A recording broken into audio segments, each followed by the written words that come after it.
During biological nitrogen fixation, the inactivation of nitrogenase by oxygen poisoning is prevented by what? So we know that the oxygen inhibits nitrogenase enzyme, which is responsible for the conversion of atmospheric nitrogen into ammonia during biological nitrogen fixation.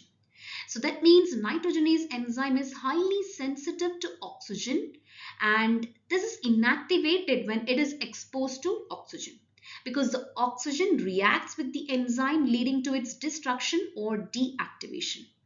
Now, the leg hemoglobin, which is found in the root nodules of leguminous plants where nitrogen fixation occurs, this leg hemoglobin will be binding to oxygen, reducing the concentration of free oxygen in the environment.